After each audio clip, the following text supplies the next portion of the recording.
non-aircrafts flying at low altitude in Chulubi parliamentary constituency, and this urgent matter without notice was inadmissible.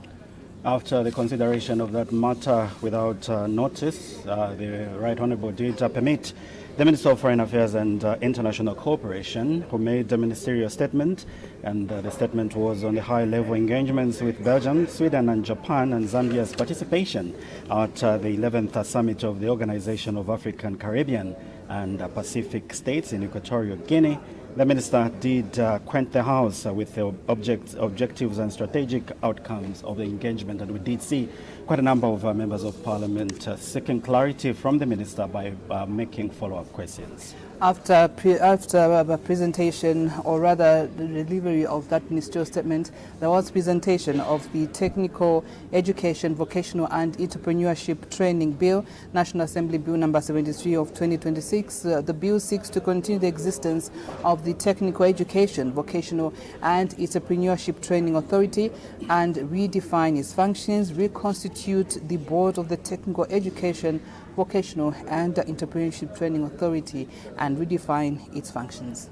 After that presentation of the bill, the House did consider one question for oral answer under Standing Order 80, and that was question 340. There was a consideration of the report of the Committee on Parastatal Bodies, that this House adopts the report of the Committee on Parastatal Bodies on the report of the Auditor General on the accounts of parastatal bodies and other statutory institutions for the financial year ended 31st December 2024 for the 5th session of the 13th Assembly, and this document was laid on the table of the House on the 4th of May 2026, and the question was put. The report was adopted.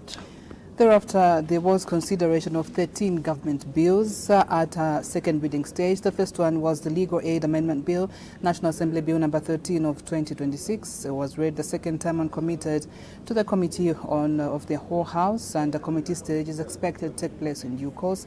The House also considered the Metrology Amendment Bill, National Assembly Bill number 14 of 2026, which was also read the second time and committed to the whole House, and committee stage is also expected to take place in due course. The other bill, which was presented by the Republican Vice President, was coming up at a second reading stage this time around, and it was the Anti-Gender-Based Violence Amendment Bill, National Assembly Bill number 18 of 2026, and committee stage will be taken in due course. The Business Regulatory Amendment Bill, National Assembly Bill number 19 of 2026, read the second time and committed to the Committee of the whole House, and the sponsor of this bill is the Minister of Commerce, Trade and Industry. There was also consideration of the National Youth Development Council Amendment Bill, National Assembly Bill number 24 of 2026, was read the second time and committed to the Committee of the whole House. Committee stage is equally expected to take place in due course,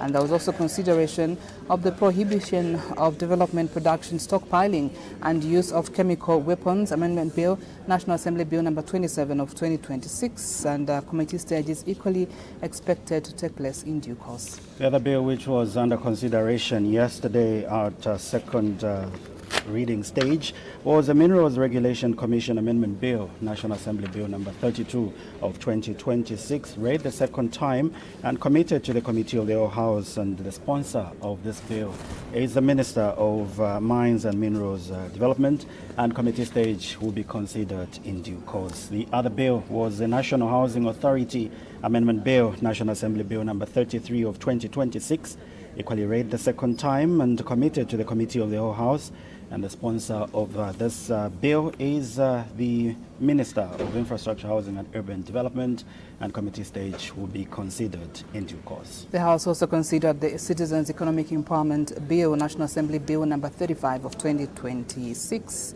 Committee stage is expected to take place in due course, and the House equally considered the Green Economy and Climate Change, National Assembly Bill number 39 of 2026, whose committee stage is expected to take place in due course. So those are among the 13 bills that were under consideration yesterday at second reading stage, And we quickly look at the business that has been considered on the floor of the House, and business resumed at 10 hours this morning. And our colleagues Pauline and Matimba did give you details of these bills and some of the questions for oral answer that were under consideration.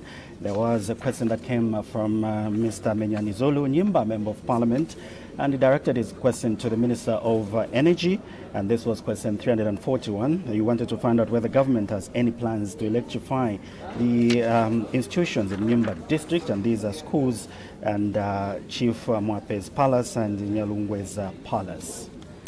All right, and then at the time that the House adjourned at 12:30, the House was considering a report that has been moved by Mr. Mwambazi, that the House urges adopts the reports of the Public Accounts Committee on the reports of the Auditor General on the accounts of the Republic of for the financial year ended 31st December 2024 for the 5th session of the 13th National Assembly laid on the table of the House on Tuesday, 5th May 2026, and the time that the House was breaking up for lunch, the Honourable Minister of Home Affairs, Honourable Mwimbu, was actually on the floor adding his voice to this particular, motion that was moved by Mr. Mwambazi, and we expect the Minister to continue with his, debate.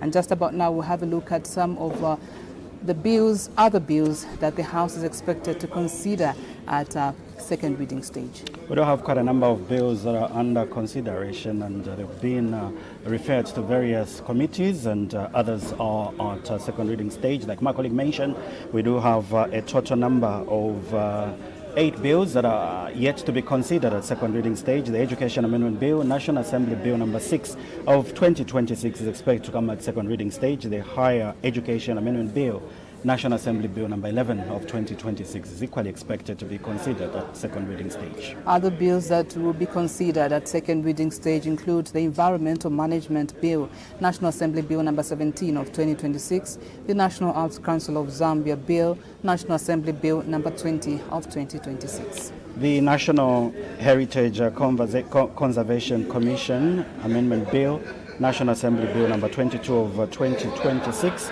and the National Museum Amendment Bill, National Assembly Bill number 34 of 2026 are equally expected to be considered at second reading stage.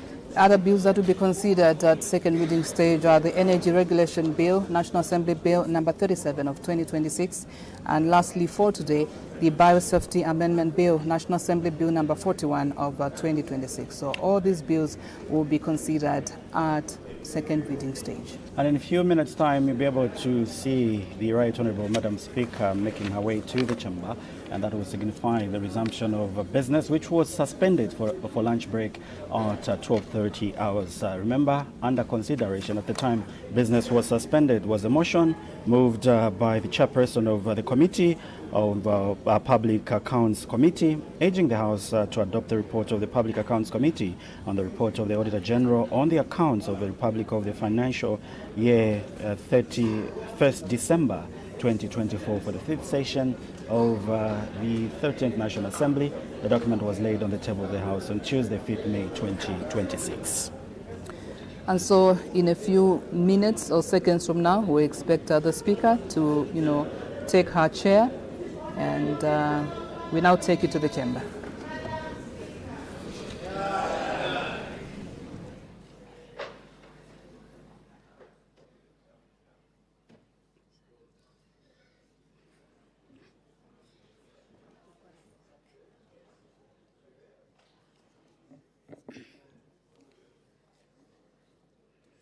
Order.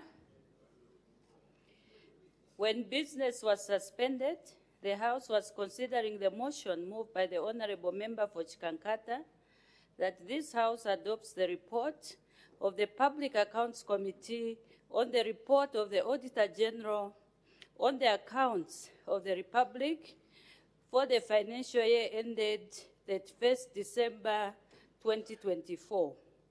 For the 5th session of the 13th National Assembly, laid on the table of the House on Tuesday, 5th May 2026, and the Honourable Acting Minister of Finance and National Planning was responding to the motion. May the Honourable Minister continue.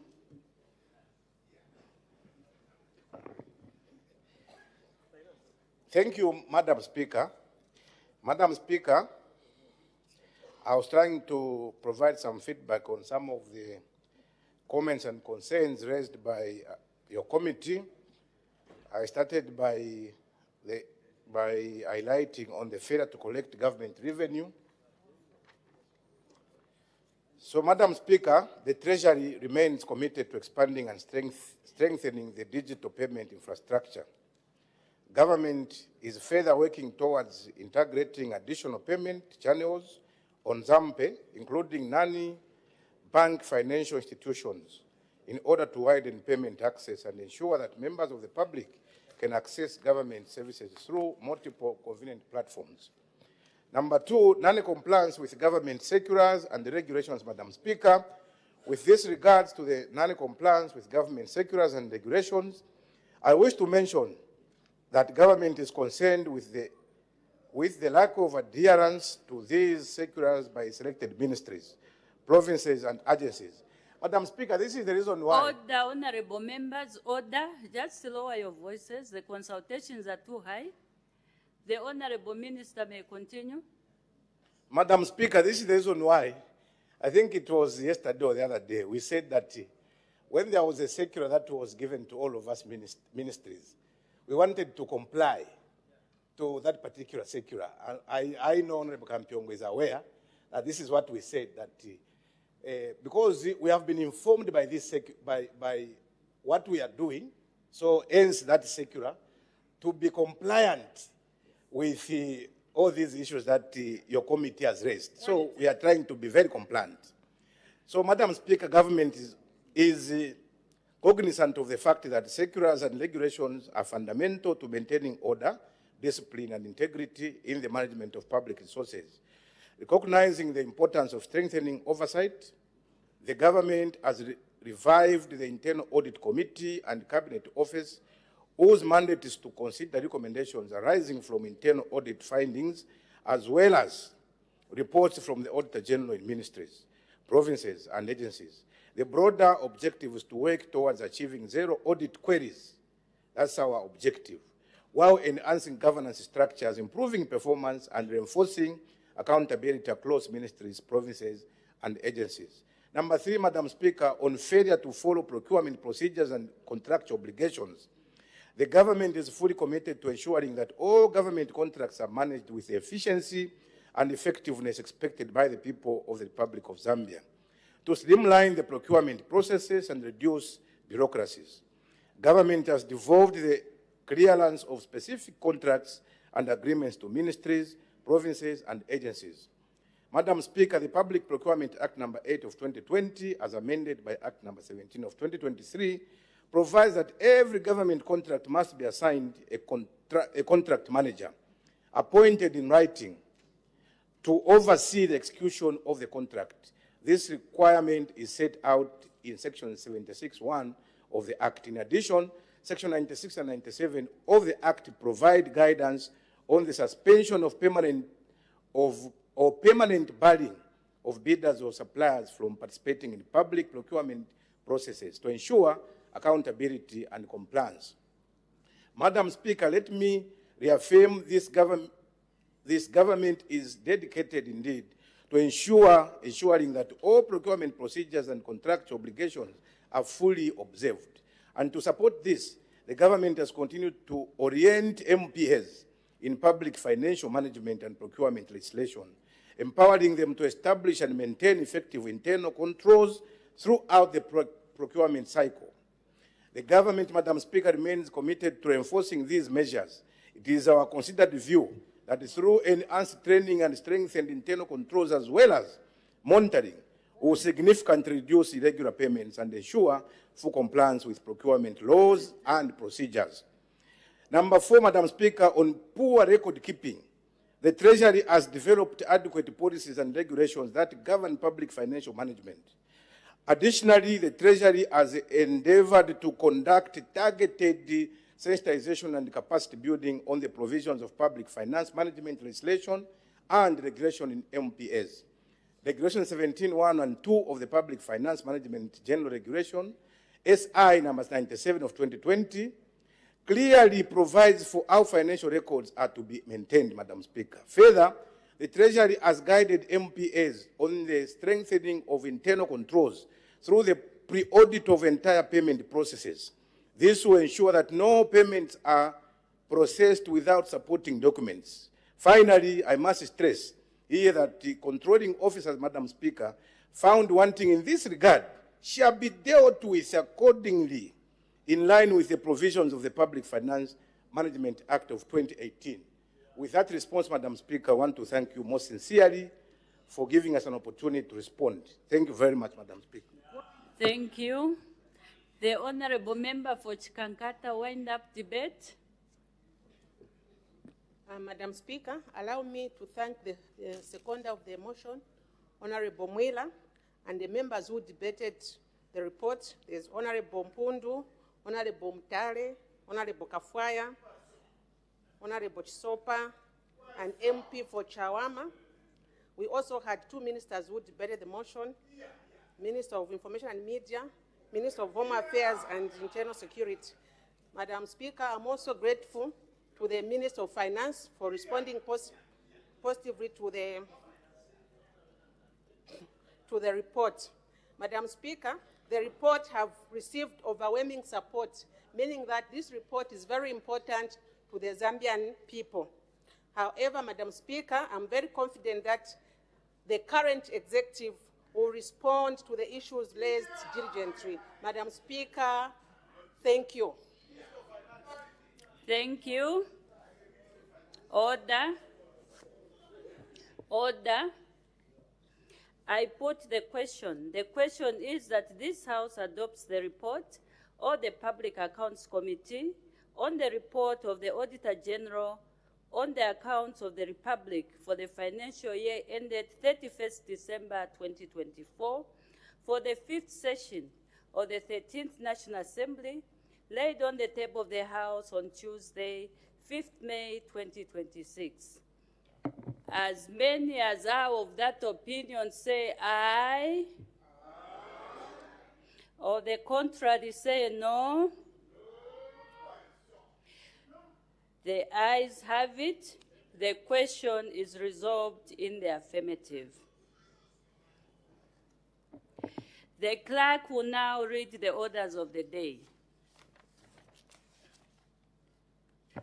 The Education Amendment Bill, National Assembly Bill number 6 of 2026, second reading. The Honorable Minister of Education. Madam Speaker, I beg to move that the bill be now read a second time. The question is that the bill be now read a second time. Any debate? The Honorable Minister of Education. Madam Speaker, I thank you most sincerely for this opportunity for me to deliver the policy statement before this House on the second reading of the Education Amendment Bill, National Assembly Bill number 6.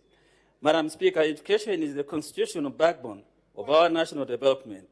It is the most powerful instrument of equity and social mobility, the surest means by which every citizen, regardless of circumstance, may be empowered to realize their full potential.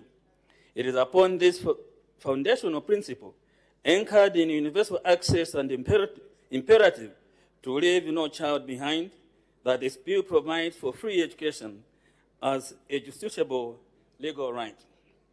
The bill now presented for the consideration of this Honorable House is entitled, quote, the Education Bill 2026, Provision for Free Education from Early Childhood Care, Development and Education to Secondary School Education. It represents an important and consequential step in strengthening the legal and policy framework governing the delivery of education in our country.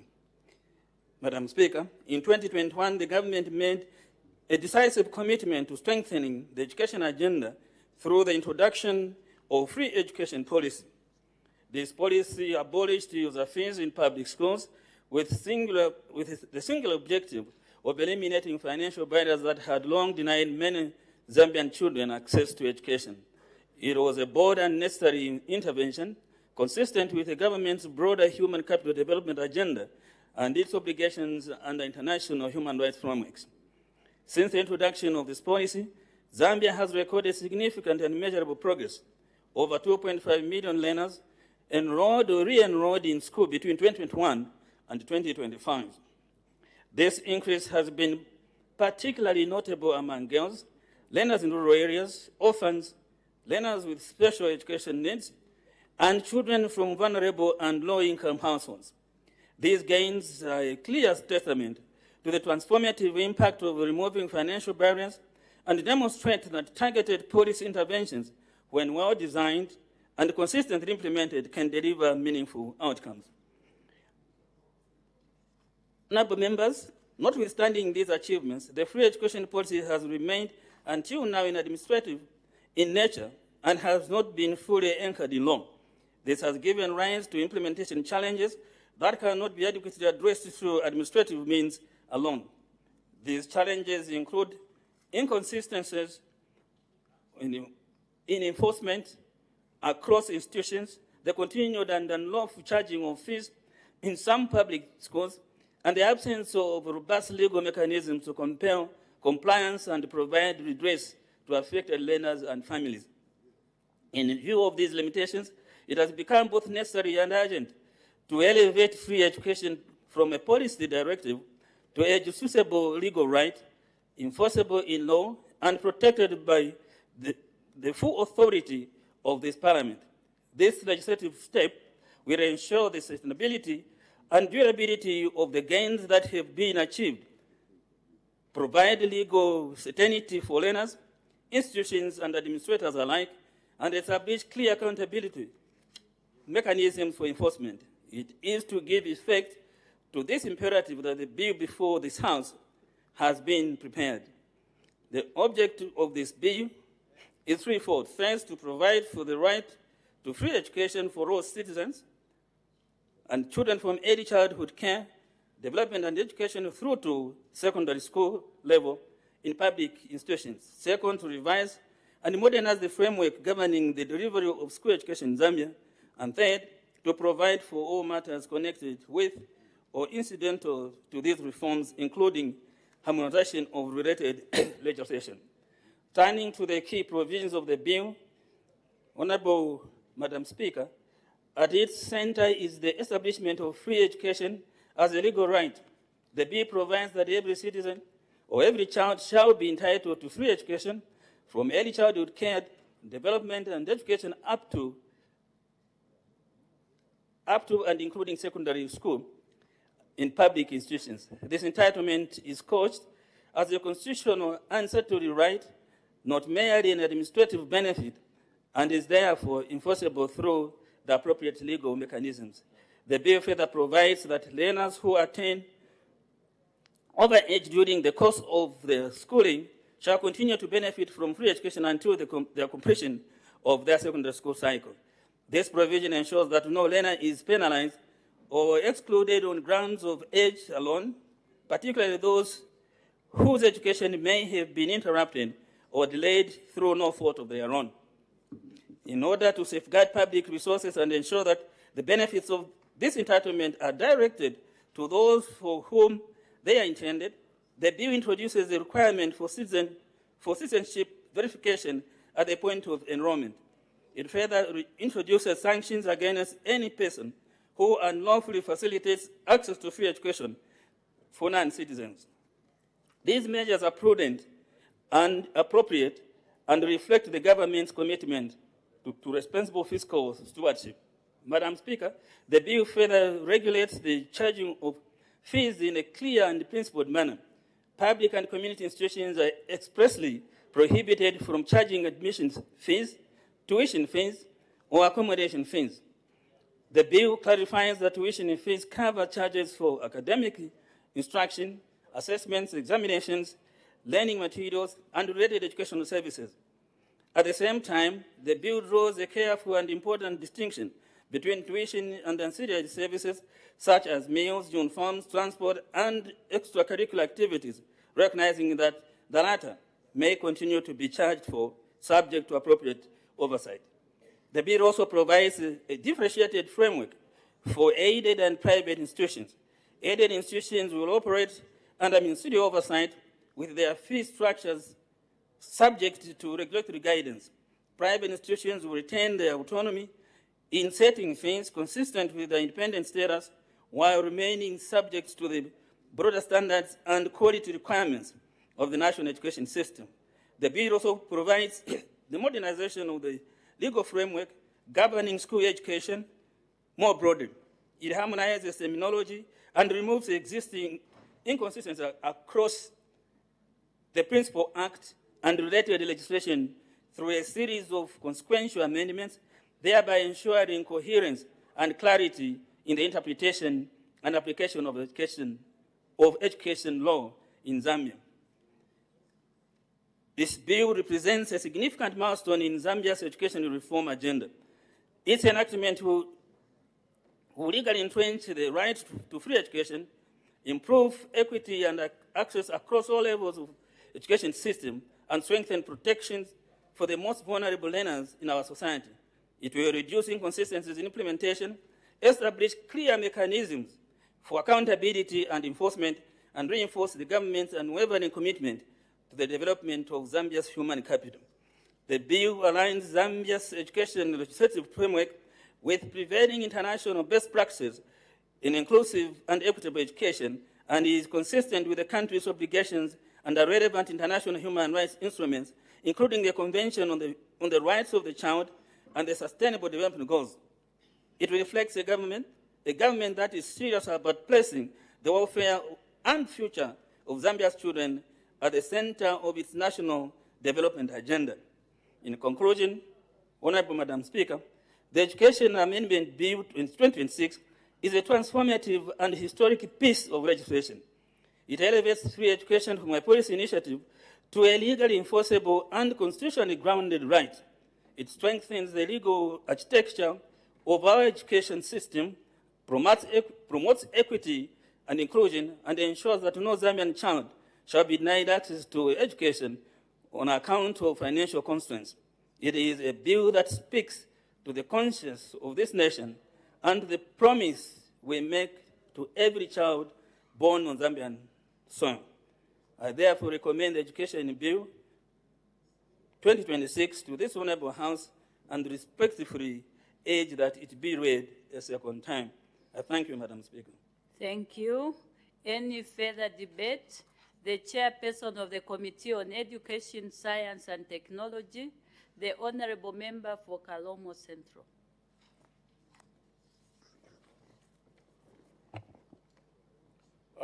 Thank you very much, Madam Speaker. I beg to move that the House adopts the report of the Committee on Education, Science and Technology on the Education Bill number 6 of 2026 for the 5th session of the 13th National Assembly, laid on the table of the House on the 5th of May 2026. You may continue. Okay.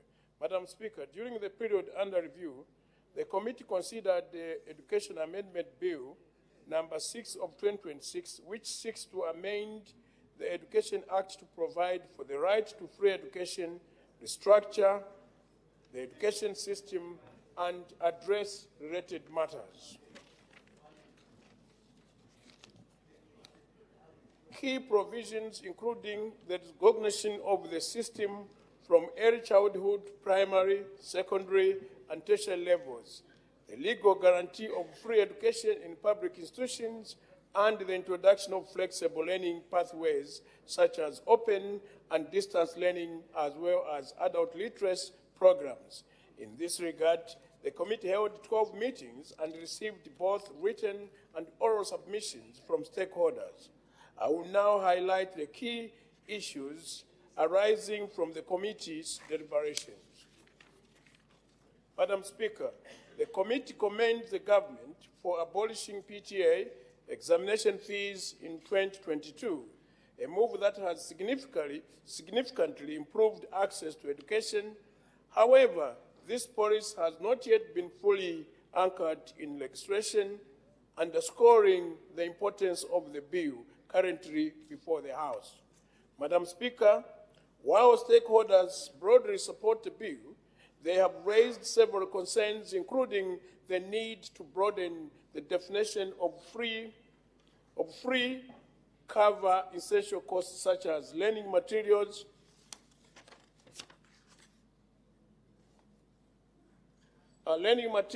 and examination fees.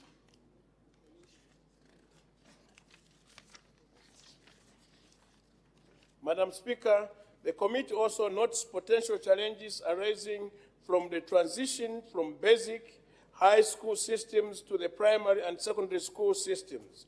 This shift may disproportionately affect rural learners by increasing travel distances to secondary schools and potentially raising dropout rates. Madam Speaker, financing in the education system remains a critical issue. The committee emphasizes the need for sustainable and equitable funding to support the implementation of free education. It recommends increased investment in the sector, particularly in the recruitment of teachers, provision of teaching and learning materials, and expansion of infrastructure.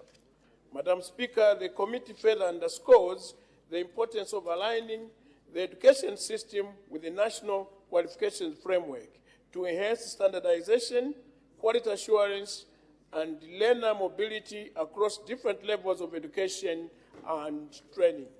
In conclusion, Madam Speaker, the committee supports the bill as it presents a significant milestone in the realization of the right to education in Zambia. It seeks to transform free education from a policy commitment to a legally enforceable right, thereby promoting equity, social justice, and national development. Madam Speaker, the committee urges the executive to take into account the concerns and recommendations raised by stakeholders in order to strengthen the bill and ensure its effective implementation. Madam Speaker, I wish to thank your office and that of the Clerk of the National Assembly for the support rendered to the committee during its deliberation. I also extend gratitude to all the stakeholders who contributed to the committee's work.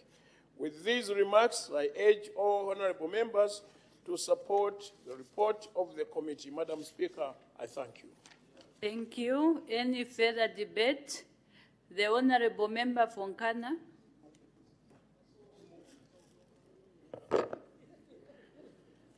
Madam Speaker,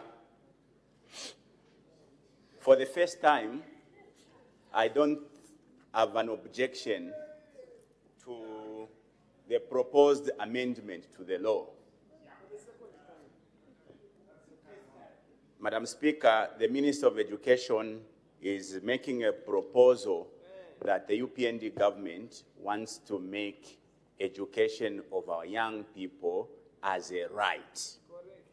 The objective of this bill is to provide for the right to free education for a child that is enrolled in public education institutions from early childhood care, development, and education to secondary school education. Madam Speaker, like I said, I don't have any qualms with this proposition, except I want to make a few observations that perhaps would interest all of us. From the earlier reforms of as far back as 1977 of the KK regime, these reforms sought to, Madam Speaker, emphasize that education should be a tool for personal and national development. Now, Madam Speaker, if we want to make education as a right, it is only fair that it should be made accessible for all. It means it should be free. I think that is what is being sought by this proposition. Let us make education free from kindergarten all the way to secondary school. Now, Madam Speaker, it was only important that we address pertinent issues that would obviously be ideal to make this situation, correlate. If I take you to history, the KK regime, Madam Speaker, had made education free from primary levels all the way to the universities. Now, the attempt of the KK regime, first of all, the comprehensive free education of the KK regime was premised on the philosophy of Zambian humanism, where education was supposed to be a unifier, a tool for national unity. Madam Speaker, it will interest you when you go back to memory lane that children would go into school without parents having to pay anything. You do remember, Madam Speaker, of the famous KK Kenneth Kaunda Foundation, where children would walk into school. They are supplied with all the school requirements, starting from pens, books, pencils, uniforms, and stuff like that. That was the ideal meaning of free education, because free education should mean me as a parent who is sending a child to school is not incurring any cost. If me as a parent who is struggling is meant to find books, uniforms, bags, shoes, imagine how expensive these necessities are today. So the true meaning of free education should be, taken back to what it meant under the KK regime, where a parent would simply send their children into school and the government would provide all those necessities being spoken about. To attach the true meaning of free education, Madam Speaker, we may have to also look at, Madam Speaker, can you control these, hooligans? The Honorable Member from Nkana, I'm attentively listening to you. They are destructive, Madam Speaker, honestly speaking. Honorable Member for Nkana, there is a language that is allowed in the House. Question is allowed in the House. No. So, Madam Speaker. Honorable Member for Nkana, just to continue, I'm listening to your debate. Thank you, Madam Speaker. Madam Speaker, I was driving a point. The Honorable Member for Shiwangandu, you've not been given the floor. You may continue. Please, let's not disturb the Honorable Member on the floor. The Honorable Member on the floor, you may continue. Madam Speaker, I have given this historical background so that we understand the context of free education as being sought by this proposed amendment. We want to give a right to our children to access education, which right can only be actualized if education was to be free. Up until 1991 and later on, education was free for children from grade 1, from kindergarten all the way to the university under the famous bursary system where a child would not pay anything and government would provide all these. The breakaway from the MMD era all the way into the PF era went as far back as now subjecting our parents to pay. Now, interestingly, Madam Speaker, it will show you that, again, up to the previous regime, children were not paying from grade 1 all the way into grade 7. We must commend also the UPND. They have made a stride to also include secondary schools as those exempted from paying, meaning that free education for all of those who would want to be interested to know the history has not started today. Free education, actually, the actual meaning of free education was actually in the Kaunda era, where the true meaning was attached. Free, no payments, no buying of books and pens and all the necessities. For Nkana, you've talked a lot about the history, but we've got a bill before us. This is a bill we are discussing. Give examples from the history part of it, but try to concentrate on the bill, which is there now. Madam Do Speaker. you agree? Because the bill is not making comparisons with what was there and what is there. Just try to move around the bill which is there. You can bring in examples, but don't talk so much on the history part. Madam Speaker. We want you to touch on this bill which is there. Do you agree with it, or you don't agree, or there are some issues that you'd want to be included? Please, just expand. Just concentrate on the bill that is here. Of course, you can bring in examples from way back. You may continue, Honorable Member. Madam Speaker, the spirit of the debate is that I have already accepted. This proposal is in good light. But for me to accept with this proposition, I want to now give details to why I am accepting. I am accepting based on, number one, where we are coming from. That's why I've given a historical background. I have gone as far as now highlighting, up to the previous regime, education was free from grade 0 up to grade 7. Our friends have taken another step to make education free from grade 8 to grade 12, which is a commendable step. What this government now wants to do is to now make this as a right, enshrined in a law that now education should be a right. It should be accessible for all. That is why, Madam Speaker, I am saying, if you want to make education as a right means it must be enjoyed by everyone. You cannot make people enjoy a right that they will still be accessing under stress. As an example, today if you want to send your child to school, you still will have to pay for the necessities. You have to pay for books, uniforms, shoes, bags, and everything, which in my case does not make education free, which is not a right.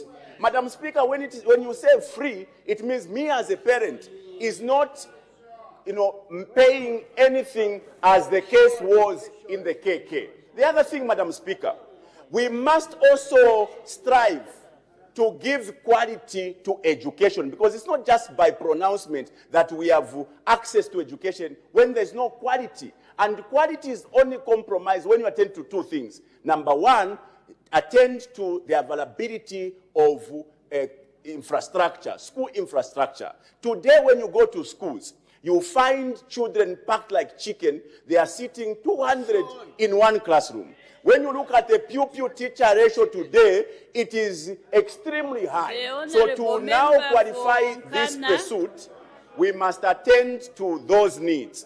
Quality education that is brought about by having enough infrastructure and also closing up the gap in terms of the pupil teacher ratio. I support this move, Madam Speaker. I thank you.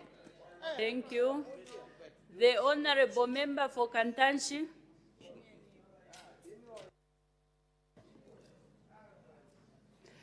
The Honorable Member for Kantanshi.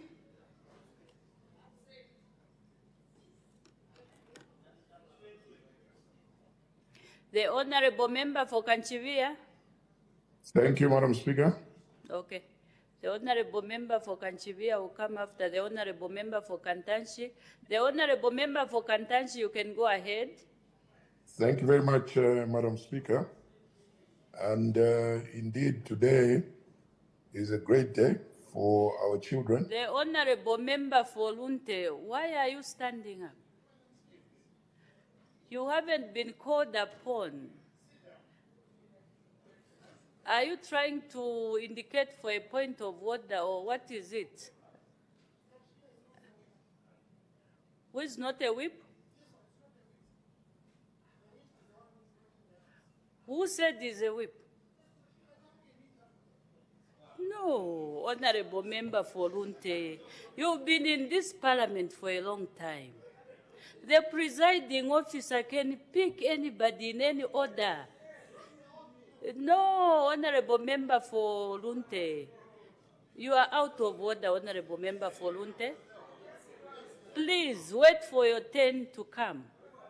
I've picked on the Honorable Member for Kantanshi. I can pick on anybody on the list there. The Honorable Member for Kantanshi, you may continue. Forgive me, Madam Speaker. It's time for pressure. Madam Speaker, I was just before I was interrupted, was explaining how the people of Kantanshi are happy that finally this position of free education will actually become part of our laws. Madam Speaker, I also couldn't resist to observe my colleague, although I'm not debating a fellow member of parliament, but my colleague from Nkana, who was saying this is his first time to agree.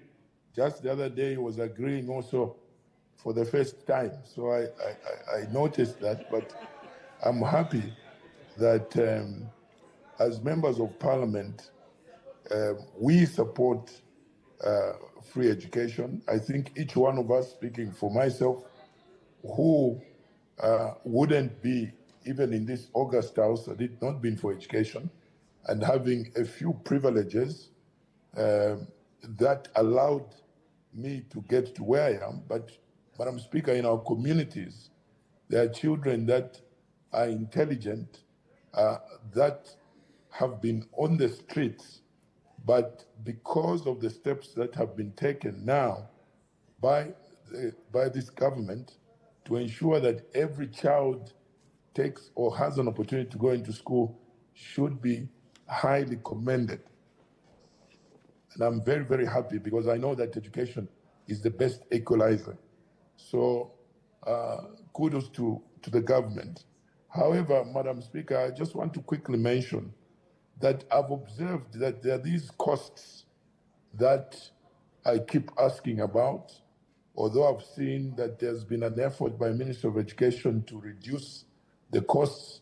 And of course, for example, at grade 9, there was that issue of combining subjects if you had failed the previous year, and then you pass in the following year to get to be given an opportunity to be in a school, you have to combine those two results, and usually that was quite costly for a family, considering the tightness of our economy in terms of resources. So that is one area that I had a concern. And then the other area where I had a concern on the costs was on the fact that when somebody does not pass his grade 12 exams and decides to resit on what they call the GCE, which has become quite popular because there are various reasons why people fail exams. That cost also, I think, if looked at carefully by government, will increase the number of children that might improve their results and also jump onto the opportunity of a school loan and so on, so that they can further their studies. The last part I would like to mention, Madam Speaker, I know that a lot of colleagues have been talking about the numbers of children in classes. I think that under CDF, speaking for my constituency, we have been able to continuously increase the numbers of classroom blocks, the so-called 1-by-3 classroom blocks. Just before we rise from Parliament, will be groundbreaking for 4 schools. So for me, that commitment again under CDF does speak to the efforts that government is making, as well as us as members of Parliament. So I fully support this bill, and I hope that government will be policing what is happening. In Kasama, for example, Honorable Minister of Education, we heard stories where parents are forced to pay 70 kwachas for classroom expansions. I think as this policy is implemented, can we also do well to police what's happening around all the schools in all the constituencies? I think to hear such stories, especially coming from a rural setup of our country where we are supposed to tap into the talent which has not been there. This exercise of free education has brought in 2.5 million young children back into education, which is important for the well-being of our country. Because if we have educated people, definitely our country will move in the right direction. So I fully support the bill. I just thought that those costs and also the policing that the Minister of Education needs to be doing. And this is currently happening even now. If you can check in Northern Province in Kasama there, but it could be also happening in other areas. I thought, Madam Speaker, I could just add that voice. Thank you very much. Thank you. The Honorable Member for Kanchivia. Madam Speaker, I want to thank you for this opportunity and to support this very important piece of legislation, the bill before us. Allow me to also thank my very good brother from Lunde for acknowledging that I'm PF and that both of us are PF. Madam Speaker, I haven't defected to FDD. Madam Speaker, Let's concentrate on the bill. I am a product of free education. I'm a product of free education and a proud product of free education. Having started my grade 1 in the year 1984 during the Kaunda era. Madam Speaker, I'm mindful that during the time, my parents didn't spend a penny or a ngwe on my school fees, but my father, of blessed memory, spent money on my education uniform and my school shoes.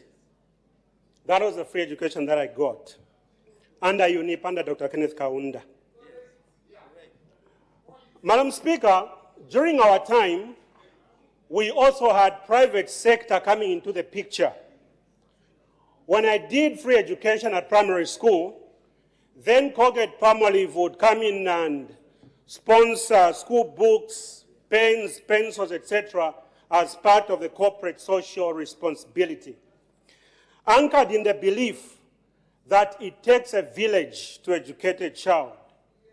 And even as we debate this very important bill, Madam Speaker, all players, including private sector, ought to come on board because it takes a village to educate a child.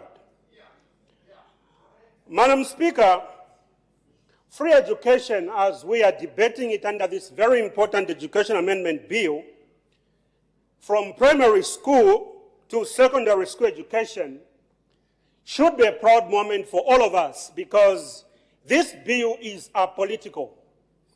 This bill is about the future of this country.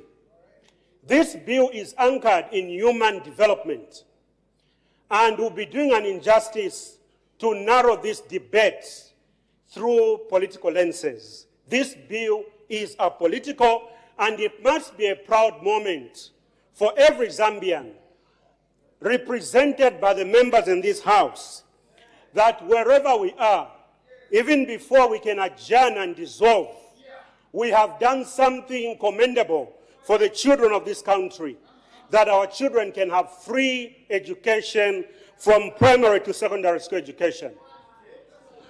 Madam Speaker, as a policy, free education is benefiting over 35,000 children in Kanchivia.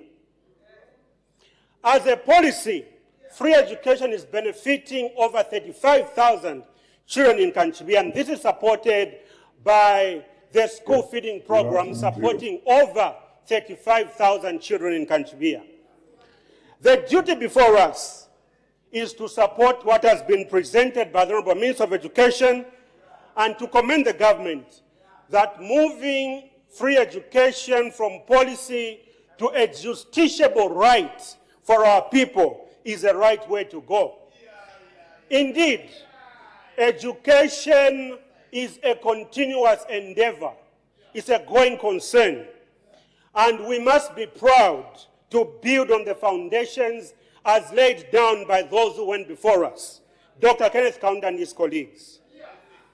Madam Speaker, Dr. Kenneth Kaunda understood that for this country to stand the test of time, for us to position Zambia for the challenges that lay ahead, free education needed to be at the heartbeat of development. This fits into universal education, that every Zambian child must not be, no Zambian child must be left out of school due to financial barriers. We must increase enrollments. And in increasing enrollments, we must continue, and highly commendable to the government, that let us continue as a people to increase the enrollment of teachers in order for quality education to be enhanced at primary and secondary school education. Madam Speaker, we must, as a matter of fact, agree as a House that going forward, we must come back to this House after the election and talk about amending the Bill of Rights and making free education as part of the Bill of Rights, that every child must be entitled to free education in a manner that it is justiciable. Madam Speaker, what we are dealing with today is a rights-based legislation, eliminating tuition fees, ensuring that PTA fees fall, and that we continue to make use of mechanisms such as the CDF, representing a rural constituency, Madam Speaker. I know the difference that CDF makes. Madam Speaker, in increasing classroom space. The Honorable Member Fonkana, what is your point of order? Madam Speaker, premised on standing orders that dictates that we must observe decorum of the House. I remember very well. First of all, I want to apologize to my brother, whom I love very dearly.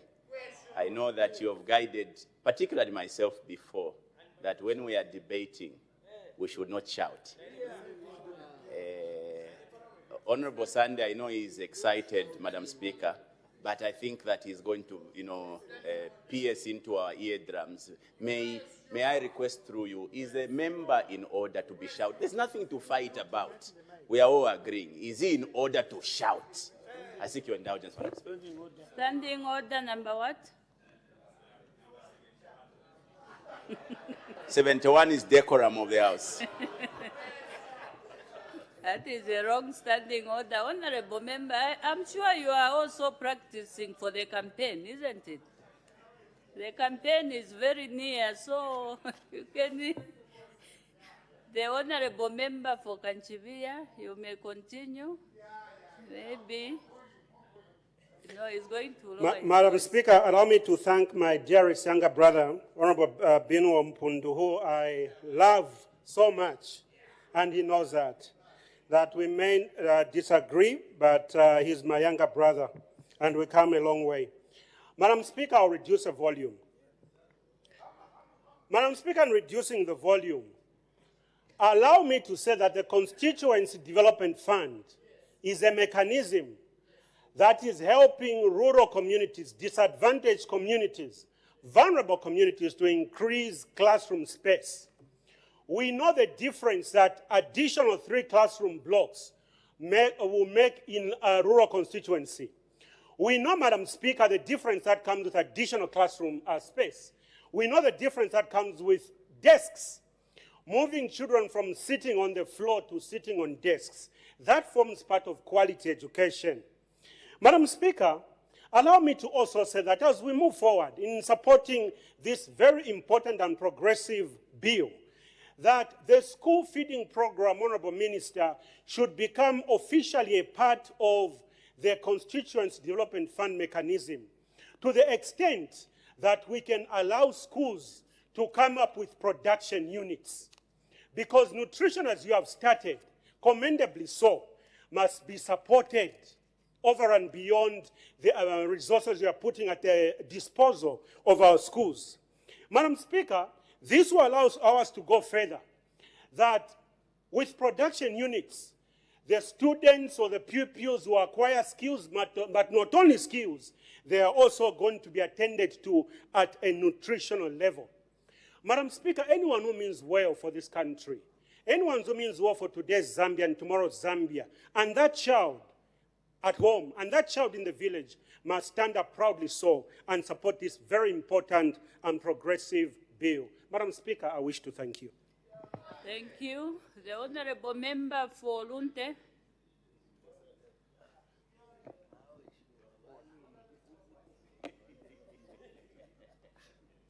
Madam Speaker, thank you so much.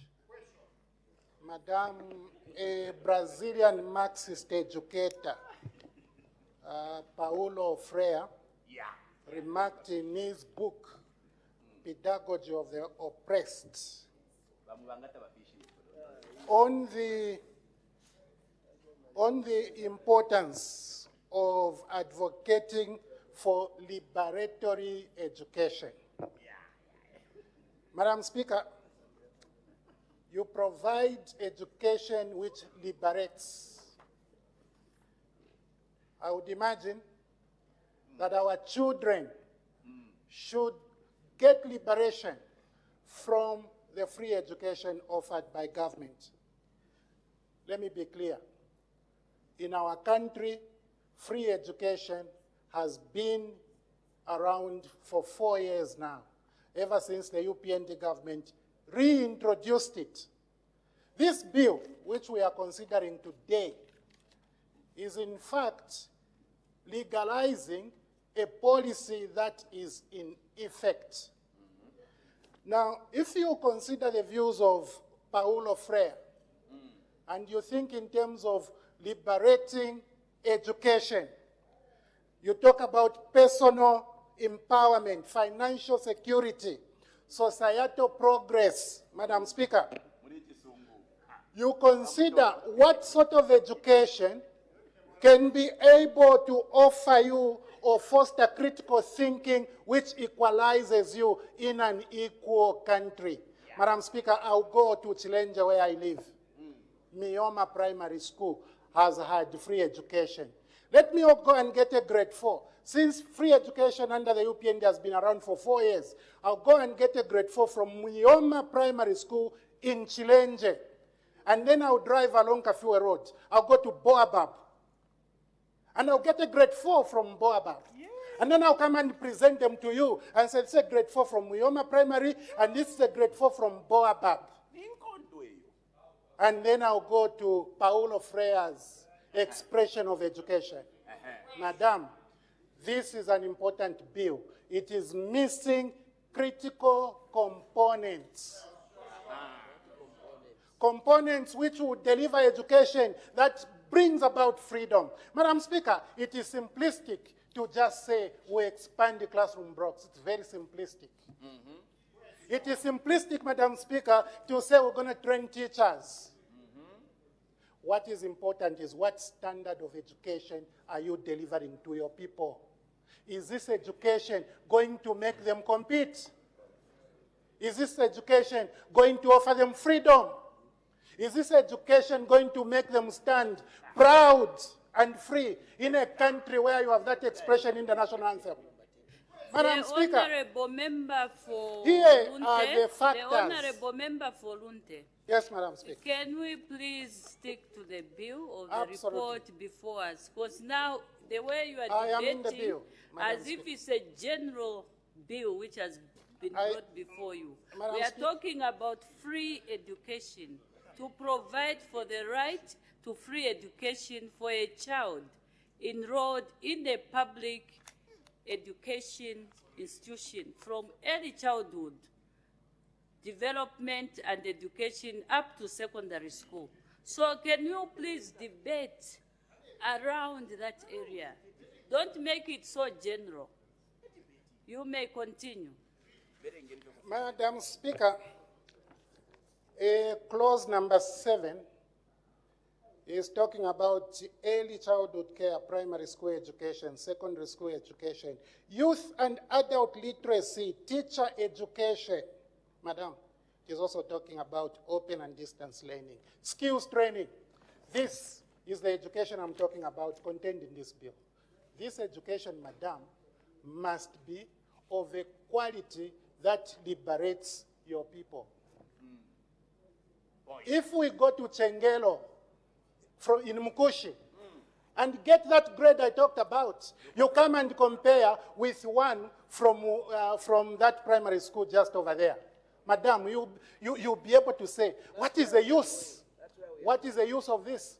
But one honorable member remarks in my presence, that is where we are going. But yes, my brother Honorable Sunday Chande talked about CDF, Madam Speaker, connected it to this free education. Okay? That is what they are talking about. For me, I am saying, consider the factors that produce quality education. And I'll tell you, you need to have quality teachers. High quality teachers. Madam, it was in this house where we learned of teachers who went into colleges without grade 12 certificates. In this house, and this year. Now, at that time, there was already free education. Or because it has been there for 4 years. So what do you tell me? A teacher who did not have grade 12 certificate is teaching in a free education class. That is poor quality, madam. I am urging the UPND government, consider quality. Madam, curriculum, it is here in the bill. Curriculum development and instruction, it is here in the bill, Madam Speaker. Today, we are talking about a new curriculum which has been introduced not by any other government, but by UPND. That curriculum does not have books. For 2 years, no books. Teachers without grade 12 certificate teaching a new curriculum which has no books. And then you are saying, let's legalize this. Let's legalize this. That is my problem. I have no problem with the concept. The concept is okay, but who is implementing this? It is UPND who don't care, Madam Speaker. If they cared, Madam Speaker. The Honorable Member for Lunte. If they cared, The Madam Speaker. Honorable Member for Lunte. You may take your seat. I don't think it's fair to, like I had mentioned, don't generalize issues. I am not. Because you said UPND don't care. Who is UPND? Okay, That is a political party. Can you be specific to issues that you are mentioning? You may continue. Madam Speaker, providing education in a new curriculum for 2 years without materials is scary. UPND does care. Madam, learning environments, as put through even by my brother Sunday, who began school in 1994. It's very important to have, a good learning environment.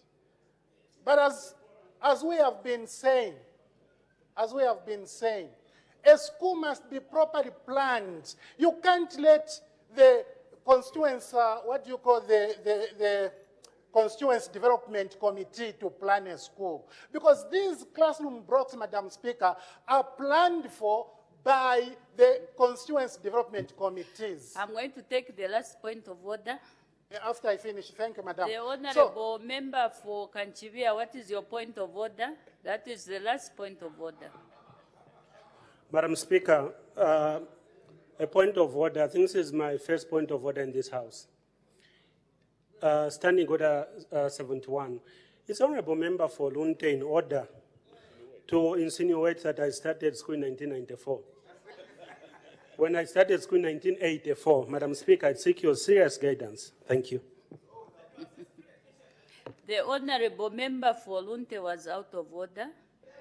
First, for bringing in another Honorable Member in his debate, he was out of order and was not factual about the year for the Honorable Member for Kanchivia. So let's avoid debating one another. The Honorable Member, you may continue. Madam, I am concerned about the way UPND thinks you promote things. Procedure is wrong. It's like a hospital, building a hospital. You have to have standards. Yes. Standards which are actually, drawn by the headquarters. For these schools, you need to have standards. This is why we now have, challenges of spaces, because The schools that have constructed 1 by 3, 1 by 4, they don't have laboratories. So they can't take in grade 8s or is it Form 1s and Form 2s. Madam Speaker, student engagement is also important when you consider, quality education. Sir, keep quiet. A student died at Unsa. Keep quiet. Keep quiet. Order, honorable members, order. Huh? The honorable member for Lunte, please wind up your debate. Yes, I was saying there is critical importance that ought to be attached to engagement. Okay? Visit the young people in their learning institutions, talk to them, hear their challenges, and then, promulgate programs and plans which address their concerns. Madam, when you do so, you won't just rhetoric. You won't just say things that are unattainable. You will be able to draw your programs and implement them, which focus on deliverables that are going to be appreciated by your people. Madam Speaker, let me thank you for the opportunity. Thank you. The honorable member for Dundumwezi.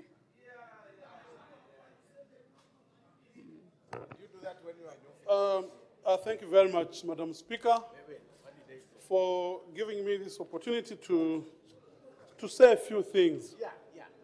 First of all, Madam Speaker, I want to acknowledge the statement from the Minister of Mkana constituency for the MP from Mkana for commending government for the very first time since I came to this house.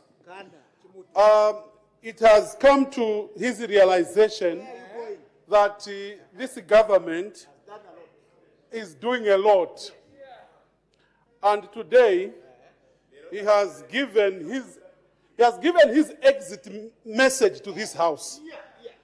A message that actually brings his constituents to support the new Dawn government for the wonderful works that they have done. So I want to commend him for doing such a thing, because that's what a person of his stature is supposed to do.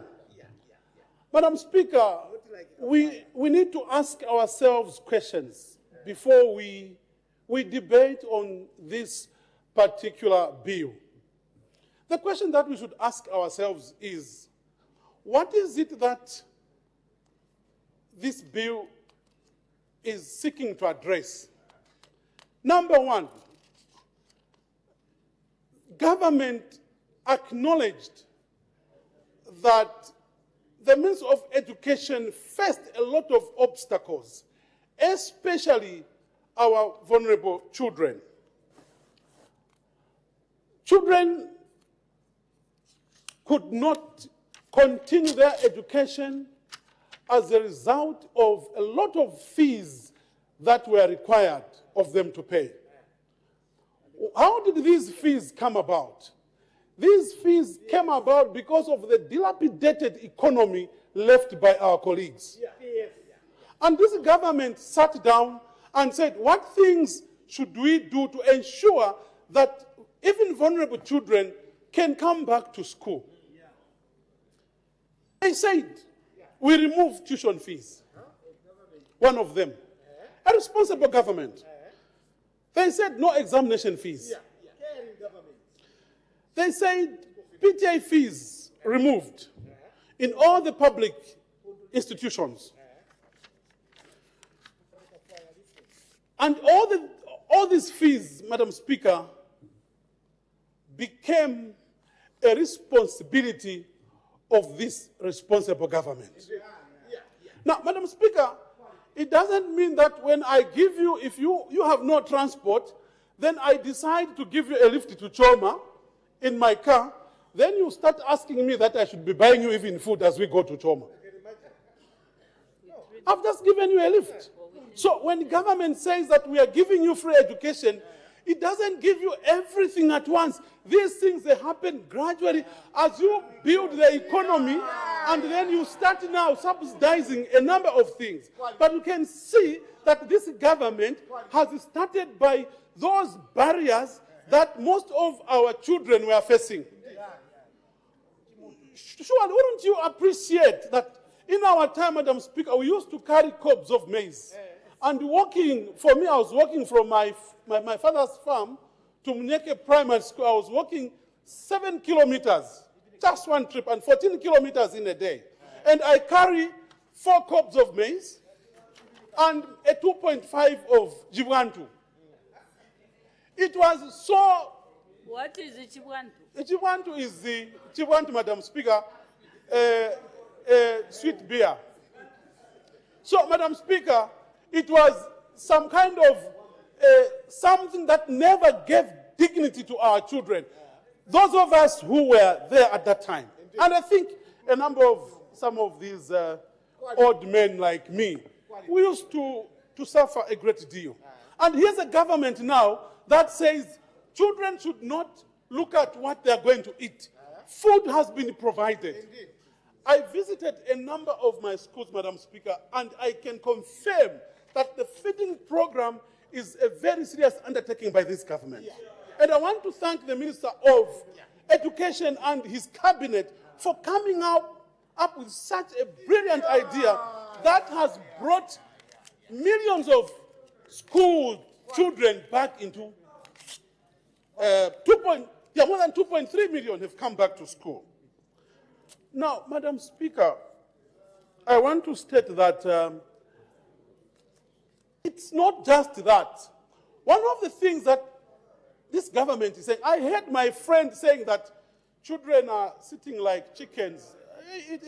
It's unfortunate that a member of parliament can compare our children as chickens. This government has released enough resources, to increase the classroom space for our children through the CDF. This government, Madam Speaker, has hired more than 41,000 teachers to ensure... Order, honorable members, order. To ensure that the pupil-teacher ratio is normalized.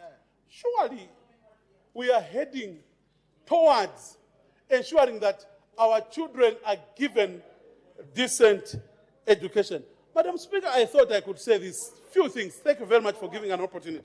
Thank you. Thank you. No more points of order. The last member, the honorable member for Chirubi. Thank you. Thank you, Madam Speaker. I hope to learn away from politics surrounding the bill. Madam Speaker, what we are talking about is a serious, very serious issue that is linked to the human capital, as it is in 8th National Development Plan. Madam Speaker, allow me to start with a collapsed definition of education. The definition of education, according to the way it has been collapsed from different authors, is that this is a holistic process of development of the individual's potential, character, and intellect. I have said it's collapsed because it's taken from different authors. Madam Speaker, this means there is a degree of logic in there. There is also behavioral modeling. There is linguistic. There is intrapersonal and interpersonal. There is social intelligence. There is emotional intelligence. There is also IQ. Madam Speaker, having said that, I also want to say that when we are doing a bill of this nature, there is need to speak to the philosophy or the approach to what we want to achieve. It's not just about the objectives.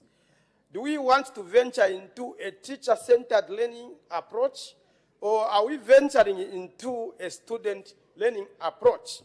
Having said that, Madam Speaker, allow me to acknowledge a few things in the bill. I want first to acknowledge the refining of the definition of the term called attainment target. From the Principal Act, it was not properly defined, but I think the one which is seated now in Section 2 sits well, because it captures what the attainment target is. Having said that, Madam Speaker, also allow me to say that under the same section, there are sections that are conflicting. There are definitions that are conflicting. Madam Speaker, there is daycare. It is talking about 0 to 3. Then there is reception. It is also talking about a different age, which overlaps with the daycare. Then there is nursery. It is also talking about a different definition. Then there is lower primary education, which is talking about 1 year to 3 years. It is also overlapping. Madam Speaker, when you look at the definitions that have been provided in the bill, when we want to transition from the 3-tier system to the education system that we desire, this one has created more than 8-tier systems within the education. And how do I say so? You find that the secondary is divided into 2. There is ordinary secondary and advanced secondary. And it is of different grades. They are even called forms. Then you go further for primary. This is the tier system of education. Madam Speaker, what is important in education? There are 3 statistics that are very important in education. There is enrollment rate, there is retention rates, there is also progression rates. I know, for instance, that Clause 7 has made an attempt to address roughly the flow of these rates, where the enrollment rate, going through the retention rate, as well as progression rate, has been distantly addressed, but doesn't achieve much. Where the confusion of the tier system comes in is Clause 3, 4, and 5, which is talking about now another system which is collapsing the tier systems of education into 4. Away from the definitions, I think the drafters should try to attend to that, so that whoever picks that in future will understand the meaning of this particular law. Madam Speaker, when we look at the way these things have been tabulated, I want to address the issue of free education. I mean, no one would be opposed to free education becoming a right, as it has been envisaged in this very bill. But, Madam Speaker, we also need to realize that we are attempting to go for social and economic rights. And I would agree with that person who said, let us have an attempt at Article 79 and revisit through a referendum and just accommodate this so that it's solidly a right. Because currently we just have social, civil and political rights under our Bill of Rights. Madam Speaker, another issue that I would like to raise is in Clause 6. Clause 6 indicates that for a child to access the free education we are talking about, there's a condition. It's not just ENA. This child should be a citizen of Zambia. And the guardian and the parent should provide proof. Madam Speaker, if you look at the kafuafua or the confusion. What is kafuafua? In the confusion, Madam Speaker, I have used an alternative term. The confusion in the civil registration. Mainly, Zambian citizens become citizens if we are to follow strictly when they get a green national registration card, not when they are children, because there is no proper system in terms of civil registration that qualifies a child, that this child is now a citizen. And we should also care that as we want to accommodate children, we should care for the street children. We should also care for children that do not have proper guardians per se, those that have not been part of the family system, because they also need to access the same free education.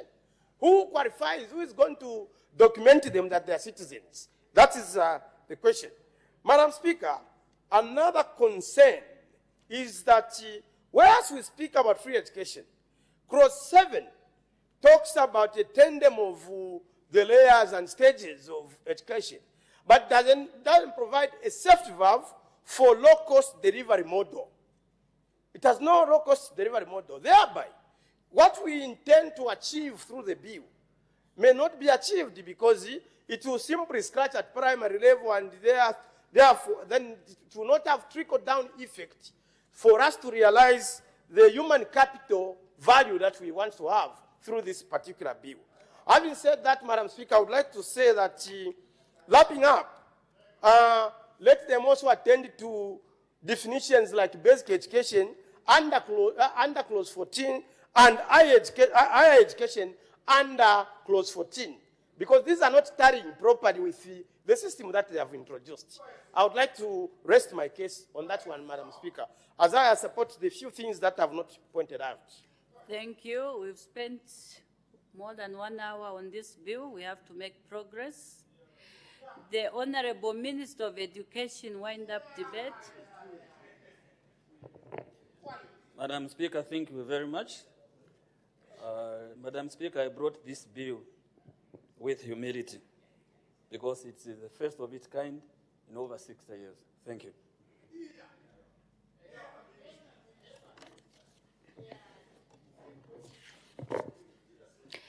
I put the question. The question is that the bill be now read a second time. As many as are of that opinion say aye. Of the contrary say no. The ayes have it. The question is resolved in the affirmative. Let the bill be read a second time. The Education Amendment Bill, National Assembly Bill number 6 of 2026. Committee stage to be taken when? In due course, Madam Speaker. Committee stage to be taken in due course. Next order. The Higher Education Amendment Bill, National Assembly Bill number 11 of 2026. Second reading. The Honorable Minister of Education. Madam Speaker, I beg to move that the bill be now read a second time. The question is that the bill be now read a second time. Any debate? The Honorable Minister of Education. Madam Speaker, the Higher Education Authority is a statutory body established under the Higher Education Act, mandated to regulate, coordinate, and provide quality assurance in the higher education sector. It plays a critical role in ensuring standards, accountability, and the overall development of higher education institutions in Zambia. In this regard, Madam Speaker, a strong and well-constituted governance structure is essential for the authority to effectively discharge its mandate, particularly in an environment that demands sound financial oversight, institutional accountability, and strategic leadership. The object of this bill is to amend Section 7 of the Principal Act in order to revise the composition of the board of the Higher Education Authority, thereby strengthening the governance and accountability and its effectiveness.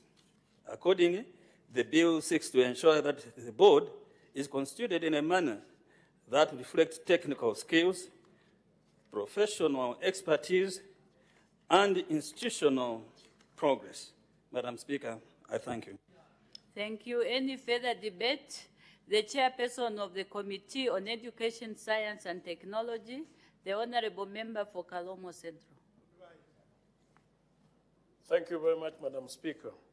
During the period under review, the committee considered the Higher Education Amendment Bill, which seeks to revise the composition of the board for the Higher Education Authority and provide for matters connected therewith. In this regard, the committee held 12 meetings and received both written and oral submissions from stakeholders. I will now highlight the key issues arising from the committee's deliberations. Madam Speaker, the committee notes that the higher education sector in Zambia has evolved significantly from a single university system to a complex and diversified framework governed by specialized regulatory institutions. In this context, the board of the Higher Education Authority plays a critical role in providing policy direction, oversight, and strategic guidance. Madam Speaker, the bill seeks to amend Section 7 of the Principal Act by revising the composition of the board. Notably, it introduces representatives from the Zambia Institute of Chartered Accountants, while removing the representative of the ministry responsible for labor. This change is intended to broaden professional expertise, particularly in financial management, accountability, and corporate governance, while maintaining a balanced representative of government, private sector, and civil society. Madam Speaker, stakeholders expressed support for the bill and identified several positive features. These include improved operational efficiency arising from a reduction in the quorum for the board meetings, enhanced financial oversight through professional accounting expertise, and stronger linkages between technical and higher education through the role of TVETA. Further, the proposed involvement of the Emolument Commission in determining board allowances is welcomed as a measure to promote transparency and control public expenditure. Madam Speaker, in conclusion, the committee supports the bill as it seeks to enhance the governance framework of the Higher Education Authority through a more professional, diverse, and efficient board. However, the committee emphasizes the need for a greater inclusivity, transparency, appropriate safeguards to ensure effective and independent operations. Madam Speaker, the committee urges the executive to take into account recommendations and concerns raised by stakeholders to ensure a successful revision of the Higher Education Authority Board. Madam Speaker, I wish to thank your office and that of the Clerk of National Assembly for the support rendered to the committee. I also thank all stakeholders who made valuable submissions. With these remarks, I urge all honorable members to support the report of the committee. Madam Speaker, I thank you. Thank you. Any further debate? The Honorable Minister of Education, wind up debate. Madam Speaker, I thank the House for the support. I put the question. The question is that the bill be now read a second time. As many as are of that opinion say aye. Of the contrary say no. The ayes have it. The question is resolved in the affirmative. Let the bill be read a second time. The Higher Education Amendment Bill, National Assembly Bill number 11 of 2026. Committee stage to be taken when? In due course, Madam Speaker. Committee stage to be taken in due course. Next order. The Environmental Management Amendment Bill, National Assembly Bill number 17 of 2026, second reading. The Honorable Minister of Green Economy and Environment. Madam Speaker, I beg to move that the bill be now read a second time. The question is that the bill be now read a second time. Any debate? The Honorable Minister of Green Economy and Environment.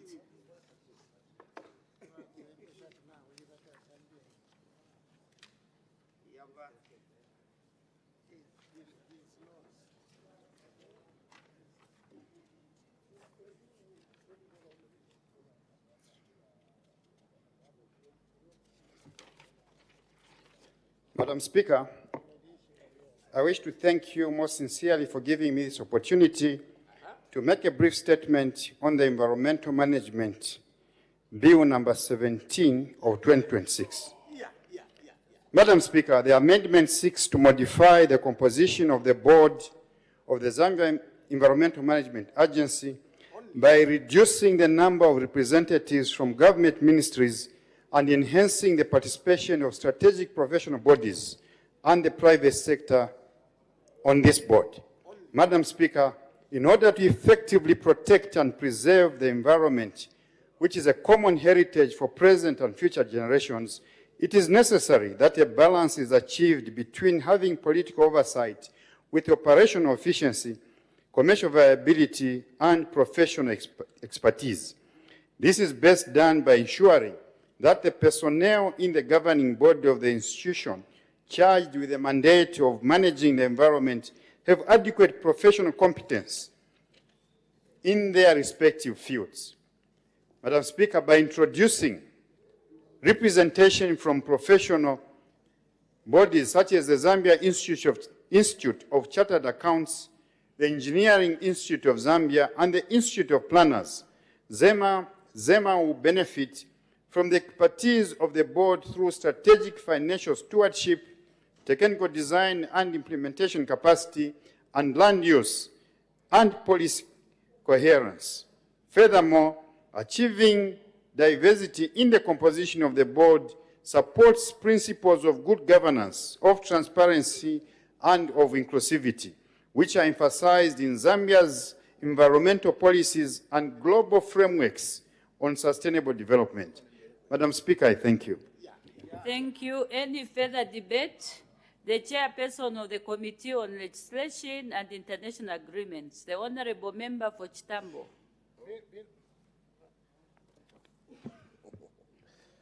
Madam Speaker, I rise to present the report of the Committee on Legislation and International Agreements, tasked to scrutinize the Environmental Management Amendment Bill number 17 of 2026, referred to it on 9th April 2026. In executing the task, the committee consulted various stakeholders who made both written and oral submissions before it. In accordance with Standing Orders 206A and 20424, the committee was tasked with scrutinizing the bill, whose principal objective is to amend the Environmental Management Act, Chapter 204 of the Laws of Zambia. The bill seeks, among other matters, to revise the composition of the board of the Environmental Management Agency in line with government policy aimed at strengthening governance in public institutions. Madam Speaker, in order to fully appreciate the implications of the bill, the committee held 8 meetings and received both written and oral submissions from a broad range of stakeholders, including government ministries, regulatory bodies, and professional institutions. The committee is indebted to the stakeholders who contributed to this process. The committee notes that the bill is progressive and timely. It aligns with government's broader reform agenda to enhance corporate governance, transparency, and accountability in public institutions. Furthermore, the greater participation of the private sector and professional bodies in the governance of the Environmental Management Agency.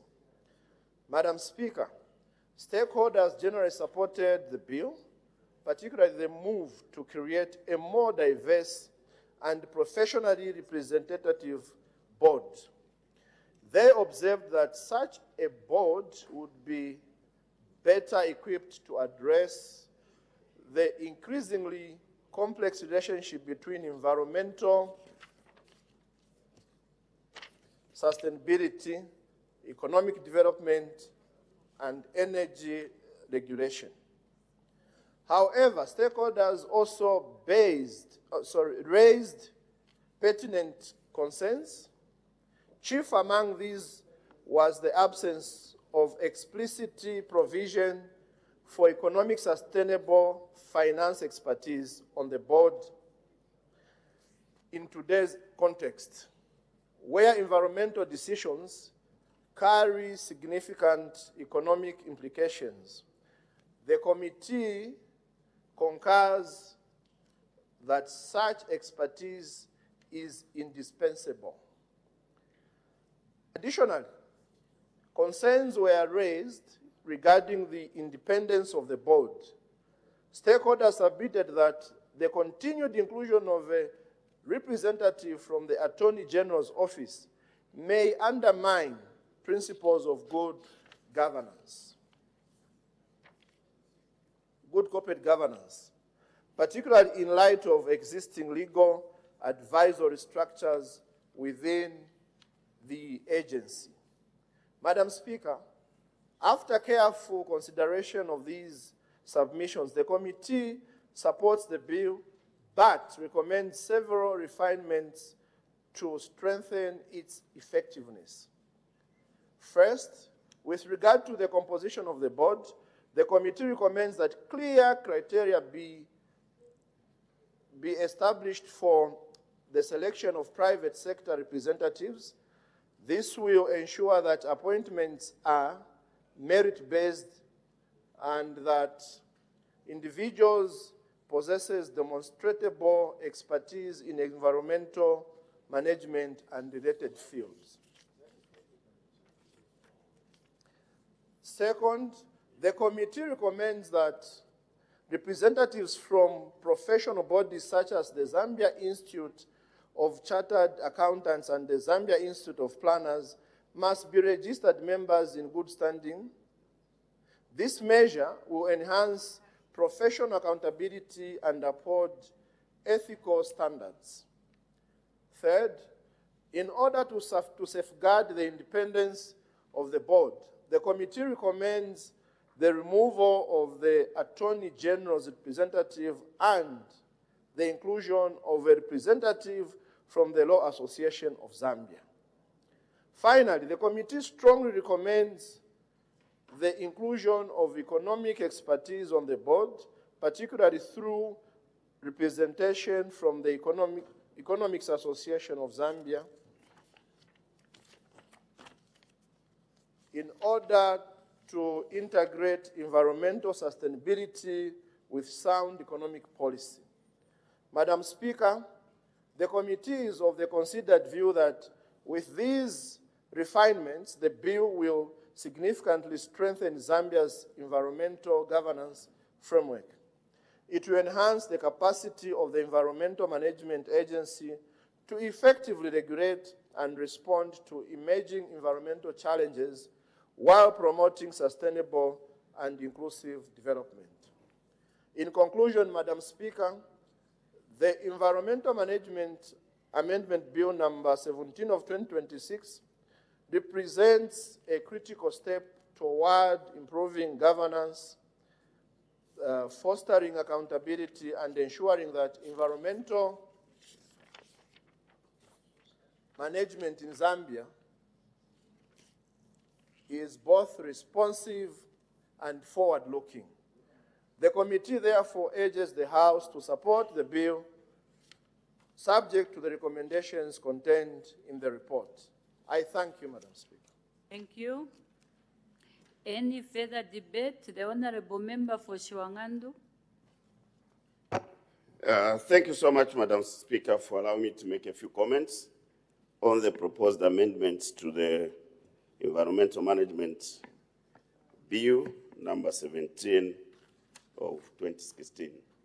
From the onset, Madam Speaker, I want to press it on record that I do support the proposed amendments as the objectives, indeed, which are meant to enhance corporate governance of the Environmental Management Agency are progressive. And listening to the chairperson of the committee that scrutinized the bill, it is important that we do support. Madam Speaker, the issues of environment are very critical because you need to make decisions that will be of interest to the nation, bearing in mind that sometimes you have to strike a balance between commercial interests of the state and environmental protection. Because what is irrepressible, Madam Speaker, is sometimes the damage done to the environment. And to this, Madam Speaker, I would like to urge the Minister who has moved this motion to ensure that as you reconstitute the board, you need to take account of all the activities that are now going on across the country, insofar as the threat to the environment is concerned. Just take, for instance, where illegal mining activities are going on. The water bodies in those areas are under threat. The general environment in those areas under threat. And no one knows how we can sustain some of those areas. We had to cry to you, and I want to appreciate you for the response you did when we had a challenge in Shwangandu, in those areas where illegal mining is going on. We had one river which was heavily polluted, Kapisha River, and the stakeholders there were very concerned. So your time reaction was, must be appreciated. So we expect this board to be more effective in dealing with these matters. Look at the challenge we have been grappling to do with Minister, with that Lusakashi tilling dump, which collapsed from that mining area in Karurushi. And now we are being told that the effects on our citizens, some of the effects on our citizens could be lifetime. And we might not be able to have a chance to remedy the damage that has gone into the Kafue River. So it is timely that we are moving these changes, but let's match these changes with action, because you can have changes and constitute a board which just comes to nothing. What we are expecting is to see magnanimity, where you need to stop activities that are posing a very serious threat to the environment. Be magnanimous. The board, the agents must have teeth to bite. And we want to have strengthened oversight functions coming from this board. It doesn't please us, Honorable Minister, especially that even at this institution we have what we introduced as a conservation caucus, which was dealing with these matters. Why? Because we saw the level at which the environment was being ripped apart. Minister, with a board that is effective, you can't accept a person who is charged with the responsibility to run an institution such as the Environmental Management Agency to take off at a critical time when you need these services or her services, only to go and resign in a foreign country. That must not be tolerated, Honorable Minister. We had a very big challenge in this country, that tailing dump which corrupts and where affluents were discharged in Kafue River, and people's lives are at stake. Then a person at the center of this institution responsible for these matters would have the audacity to run away and go and resign in South Africa. That points to serious corruption. What did he do that made him run away instead of doing that, being held accountable? So we expect that this board must have mechanisms on hiring competent people, patriotic Zambians, who are not going to risk Zambian people's lives. Because we have just been told. That's just one of what is happening elsewhere. So we support you in making these amendments. The issue that was raised by the chairperson of the committee regarding Attorney General's chambers presence in the board, it poses two challenges. Mind you, there will be decisions that will be sent to the, for example, under the Environment Management Agency, when they are going through some contract obligations and many other issues. They send matters for the opinion of the Attorney General's chambers. How then does it occur that the board sitting on top of that agency is got the representative of the Attorney General in the chamber? So the proposal that you are getting, take it serious, that let's have independent legal minds in the board so that the Attorney General has got their own oversight on the overall institution, because you have to seek for their opinion on most of the legal matters. So let that be repressed by the recommendation. The Law Association of Zambia is one of those institutions that is available to give you the much needed legal brains in this board. In conclusion, Madam Speaker, I just want to press it on the minister that, you know, when he went to the ministry, you started very effective. You see, when you are making decisions, my honorable minister, in the boardroom, in our air conditioner, and don't go in the field, you won't appreciate how much of damage is going on in the field. Those tours of duty we're doing, I'm sure even yourself, you know how effective it was for you to make decisions. People opt to sit in air-conditioned offices and want to make decisions for Chiwangando, for Mufumbwe. It doesn't help. Let people get on the ground. They are not paid to sit in Lusaka and making decisions on assumption. Let this board decide guidelines that will allow those who are called inspectors to go in the field and make timely decisions on site. Then you will have an effective environmental management agency. We don't want it to just be there to cancel things as they please without appreciating what is obtaining on the ground. With those few remarks, Madam Speaker, we support the amendment. I thank you. Thank you. The Honorable Member for Kafulafuta.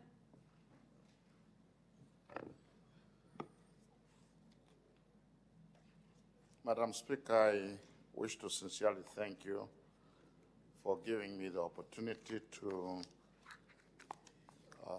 have a word on the bill that is on the floor. From the onset, I wish to state that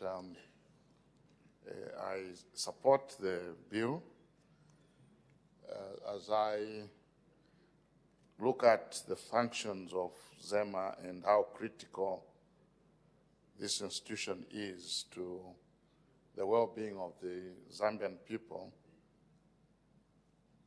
However, Madam Speaker, I would like to comment on the caliber of the people that should occupy this body. I think that having dealt with ZEMA a number of times and for a long time, it has been obvious that some board members will just be picked, this, come to Parliament for ratification and it goes. But I think that the people of Kafulafuta will be happier if the selection of the appointments of these board members would come from a pool of candidates that would be interviewed and make a decision from there, other than appointing individuals that will make the ratification process just something, a rubber stamp, if I may use that word. So, as Kafulafutians, we think that the people that will be on this board must be really, really scrutinized, because ZEMA plays a very, very critical role in this nation. So we wouldn't want to have people that, first of all, do not have the understanding of environmental issues. We must have people that are conversant and people that are experts at environmental issues, who are not going to, when they have to make a decision, somebody will come and say, no, but if we did this, this will happen, and so on. We want people that, when they make a decision, first of all, it's a fair decision, but very, very firm decision too. So I do not want to waste your time, Madam Speaker, but to re-emphasize the fact that anybody that will be appointed to serve in this body must be an individual that loves this country, because this is an ingredient, Madam Speaker, that I think has been lacking for, in most of the institutions that we have. Somebody must love the country and ensure that their contribution to this country will bring positive results. So, as I close, Madam Speaker, we support the bill, but my emphasis is on the appointment. Can we please have the right people to hold or to be part of this body? With these few words, Madam Speaker, I wish to thank you for the opportunity. Thank you. The Acting Minister of Green Economy and Environment wind up debate. Madam Speaker, let me thank the committee sincerely for the good work done. Let me also submit that we have noted several refinements suggested, and we will bring them on board. Let me also thank sincerely Honorable Kampiongo and Honorable Murebi for your quality submissions. Be assured that the reason we are introducing professional bodies like the Zambia Institute of Chartered Accountants, EIZ, and LAS is really to resolve issues they've raised. As you have seen in the recent past, a multi-sector approach is always taken whenever there's a disaster, whenever there's pollution, whenever there are concerns. So this will continue. Indeed, it's very, very important that we bring on board competent personnel to enhance good governance. Madam Speaker, with these few words, I submit. Thank you. I put the question. The question is that the bill be now read a second time. As many as are of that opinion say aye. Of the contrary say no.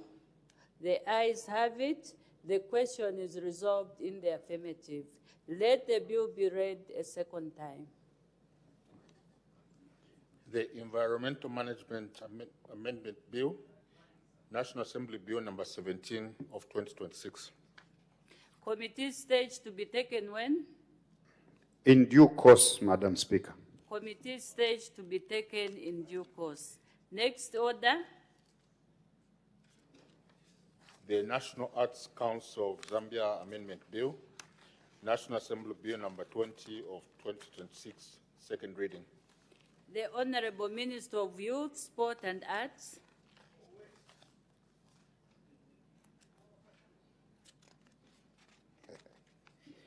Thank you, Madam Speaker.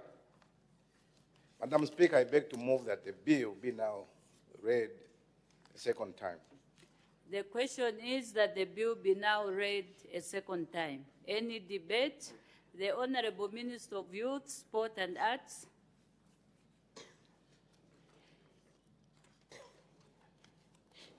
Madam Speaker, it is my honor and privilege to present this policy statement on the National Arts Council Amendment Bill, National Assembly Bill number 20 of 2026. The bill seeks to amend the National Arts Council of Zambia Act Chapter 170 of the laws of Zambia. And the objectives of the bill, Madam Speaker, are to A, just revise the composition of the board of the National Arts Council of Zambia, and B, provide matters connected with or incidental to the foregoing. Madam Speaker, the National Arts Council of Zambia Act was developed in 1994 to establish and define the functions and powers of the National Arts Council of Zambia, to also provide for the registration of and affiliation to the National Arts Council of Zambia of all national arts associations, and to also provide for matters connected with or incidental to the foregoing. Madam Speaker, amendment is being sought to revise the composition of the Council in order to introduce a more structured and skill-based approach to the governance of the arts sector in the country. The amendment proposes that Council membership be reduced from the current 15 to 11, Madam Speaker. It is also important to revise the composition of the council in order to reduce on the bureaucracy in the management of the arts sector. Further, a lean or smaller council means low administrative costs, which entails that more resources will be channeled towards implementation of arts development programs and other arts-related activities. Madam Speaker, I wish to inform this august House and the nation that the Ministry of Youth, Sport and Arts was also granted approval in principle to repeal and replace the National Arts Council of Zambia Act, Chapter 170 of the Laws of Zambia, in its entirety, and in order for the law to respond to the current needs of the arts sector. And to this effect, in collaboration with the Zambia Law Development Commission, a draft layman's bill has been developed, and provincial consultations are scheduled to commence in order to get broad feedback on the bill. Madam Speaker, as I conclude, I would like to thank the Committee on Youth, Sport and Child Matters for the work they have continued to do in relation to the development of the arts sector in the country. I therefore also urge this august House to support the amendments of the bill. I thank you, Madam Speaker. Thank you. Any further debate? I see none.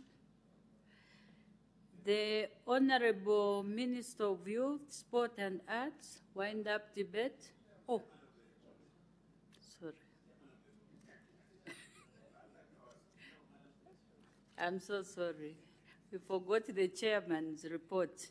The chairperson of the Committee on Youth, Sport and Child Matters, the Honorable Member for Kankoyo.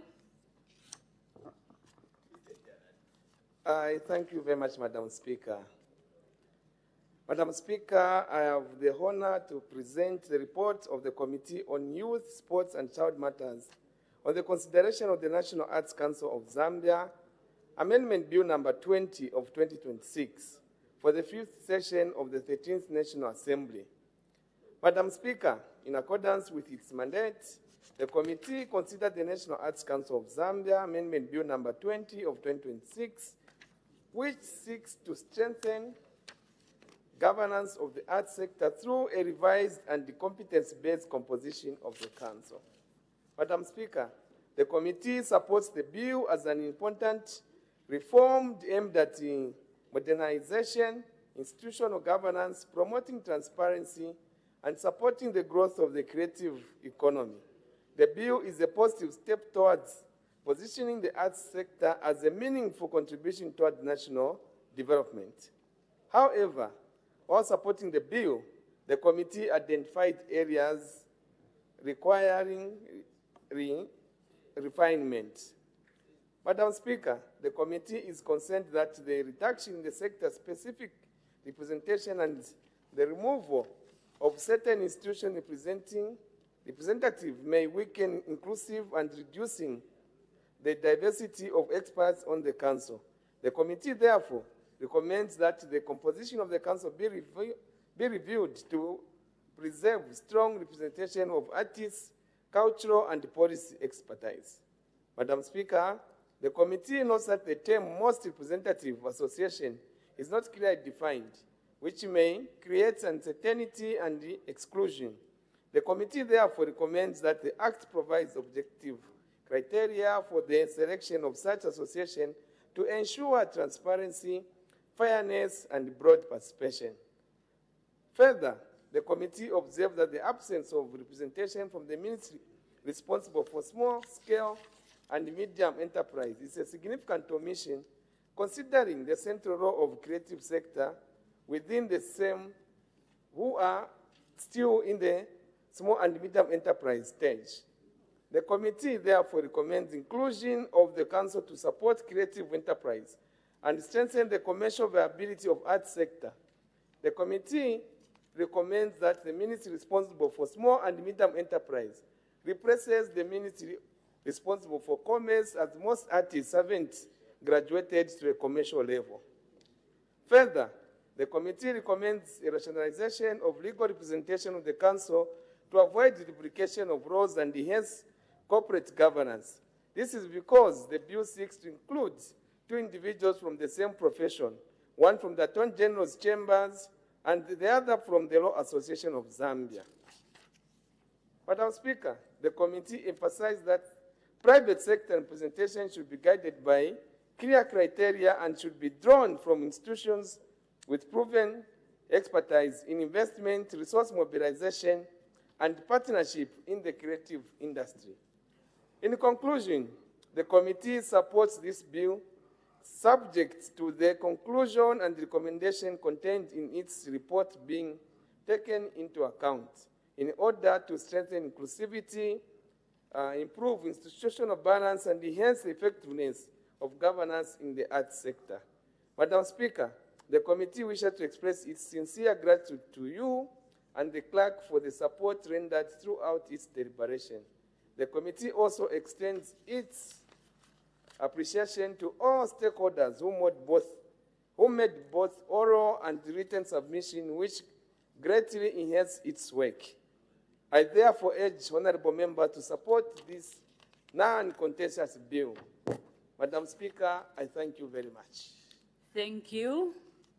Any further debate? Any further debate? The Honorable Minister of Youth, Sport and Arts, wind up debate. Thank you very much, Madam Speaker. Just want to thank the chairperson and his team, and also thank honorable members for the overwhelming support that this bill has received. So thank you very much, and I would want also to urge members, those that have really overwhelmingly supported this bill, to continue supporting this ministry. Thank you very much, Madam Speaker. Thank you. I put the question. The question is that the bill be now read a second time. As many as are of that opinion say aye. Aye. Of the contrary say no. The ayes have it. The question is resolved in the affirmative. Let the bill be read a second time. The National Arts Council of Zambia Amendment Bill, National Assembly Bill number 20 of 2026. Committee stage to be taken when? In due course, Madam Speaker. Committee stage to be taken in due course. Next order. The National Heritage Conservation Commission Amendment Bill, National Assembly Bill number 22 of 2026, second reading. The Honorable Minister of Tourism, the Acting Minister. Thank you so much, Madam Speaker. Madam Speaker, I beg to move that the bill be now read a second time. The question is that the bill be now read a second time. Any debate? The Acting Minister of Tourism. Madam Speaker, I wish to thank you for giving me this opportunity to make a statement on the National Heritage Conservation Commission Amendment Bill number 22 of 2026. Madam, the amendment seeks to A, revise the composition of the National Heritage Conservation Commission Board, B, provide for matters connected with or incidental to the foregoing.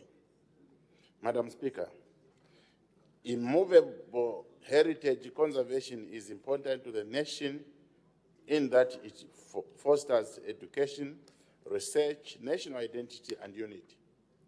In this regard, it is vital that relevant stakeholders are brought on board to ensure sustainability and effectiveness in the conservation, protection, and management of heritage sites and resources. It is against this background that key players from the private sector and non-governmental organizations, as well as traditional leaders, are, as custodians of Zambia's heritage, are relevant to be on the board of commissioners. Further, to enhance professionalism, professional bodies are recommended to be represented. In view of the aforesaid, I am agreeable with the committee's recommendation on the proposed amendments. This progress reform will enhance governance of our immovable cultural and natural heritage. Madam Speaker, I beg to move. Thank you. Any further debate? The chairperson of the Committee on Legislation and International Agreements, the Honorable Member for Chitambo.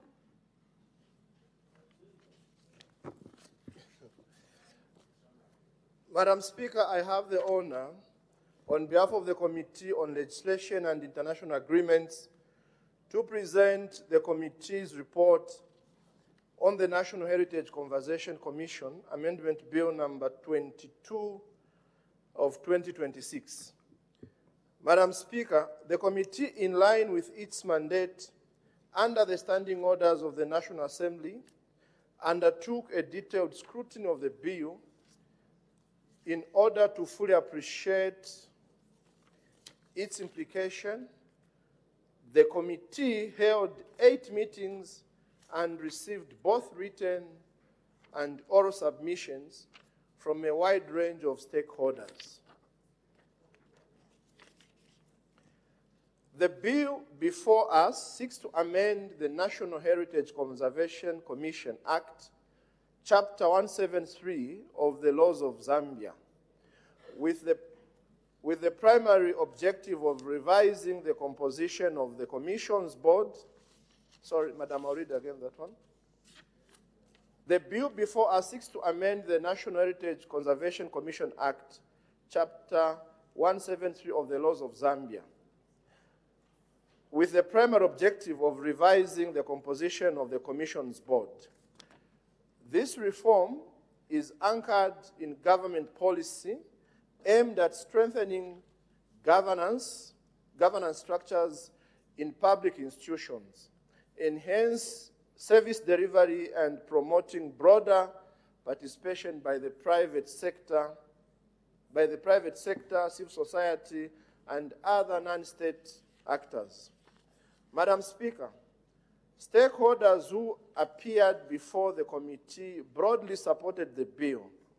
They acknowledged that the proposed amendments presents a progressive step toward inclusive and multi-sectoral governance. The National Heritage Conservation Commission plays a critical role in safeguarding Zambia's cultural, natural, and historical heritage, which is closely linked to tourism development, environmental protection, and national identity. Stakeholders further observed that the proposed board structure would improve policy coherence and strengthen collaboration across key stakeholders, key sectors of national development. However, Madam Speaker, stakeholders raised several important concerns aimed at strengthening the bill. First, it was recommended that representatives from professional bodies such as the Zambia Institute of Architects and the Zambia Institute of Chartered Accountants should be required to be registered and in good standing. This is to ensure professionalism, accountability, and adherence to ethical standards. Second, stakeholders proposed the inclusion of a biodiversity and ecological expert on the commission. This recommendation is intended to ensure that environmental and ecological considerations are adequately reflected in decisions relating to heritage conservation. Madam Speaker, the committee, having carefully considered these submissions, supports the bill in principle. However, it makes 2 key recommendations. Firstly, that the bill be amended to explicitly require that representatives of professional bodies are duly registered members in good standing. Secondly, that the composition of the commission be expanded to include expertise in biodiversity and ecological management in recognition of the importance of the environmental sustainability in heritage conservation. Madam Speaker, in conclusion, the committee is of the view that the National Heritage Conservation Commission Amendment Bill represents a significant opportunity to modernize the governance framework of heritage conservation in Zambia if enacted with the proposed refinements. The bill will strengthen institutional accountability, enhance technical expertise, and improve the management of Zambia's rich cultural and natural heritage. The committee therefore commends the bill to the House for consideration together with its recommendations. I thank you, Madam Speaker. Thank you. Any further debate? I see none. The Acting Minister of Tourism wind up debate. Madam Speaker, thank you so much, and would like to thank your committee for the submission and also the witnesses' observations. Madam, we take all their concerns, and I do hereby indicate that, especially where on the composition of board members, the proposed board members, on paragraph C, where we had indicated that there be one chief, we thought we have to make it very, very, very clear that that paragraph C, by replacing one chief with a chief nominated by the House of Chiefs, was earlier we had just indicated one chief. Now we need to make it clear, Madam Speaker. Therefore, there be an amendment on that. Thank you so much, Madam Speaker. Thank you.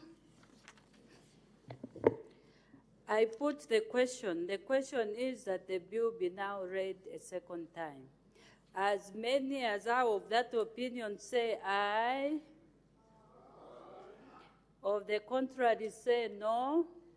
The ayes have it. The question is resolved in the affirmative. Let the bill be read a second time. The National Heritage Conservation Commission Amendment Bill, National Assembly Bill number 22 of 2026. Committee stage to be taken when? In due course, Madam Speaker. Committee stage to be taken in due course. Next order. The National Museums Amendment Bill, National Assembly Bill number 34 of 2026, second reading. The Acting Minister of Tourism. Madam Speaker, I beg to move that the bill now be read a second time. The question is that the bill be now read a second time. Any debate? The Acting Minister of Tourism.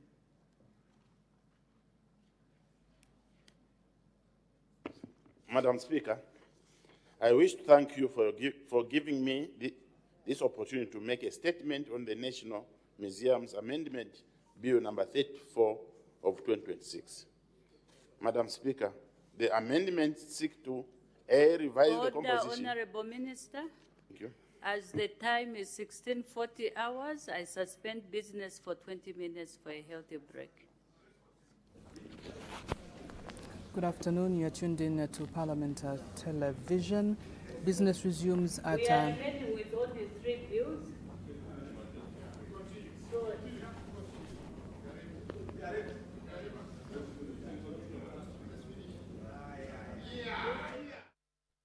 DCP, we continue.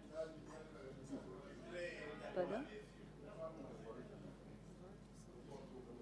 The owner is also saying...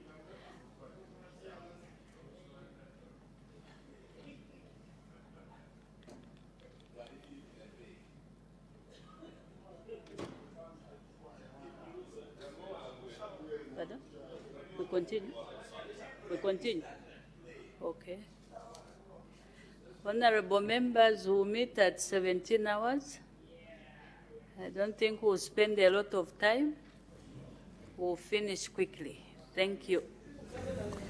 Good afternoon. Thank you for joining us once again. So business will resume at 17 hours. Members of Parliament have actually taken a break. And just before the break, on the floor of the House was the Acting Minister of Tourism, Honorable Sialu Balo, just giving a policy statement on the National Heritage Conservation Commission Bill, National Assembly Bill number 22 of 2026. And so when business resumes at 17 hours, the Acting Minister of Tourism will continue giving the policy statement regarding the bill. And earlier on, we had the National Heritage Conservation Commission Amendment Bill, National Assembly Bill number 22 of 2026, and the National Arts Council of Zambia Amendment Bill, National Assembly of Zambia Bill number 20 of 2026, having passed the second reading stage and committee stage to be taken in due course. And so we have 3 more bills to go after the break. Would urge you to stay tuned right here as we continue to bring Parliament closer to you. Just about now, we take a break.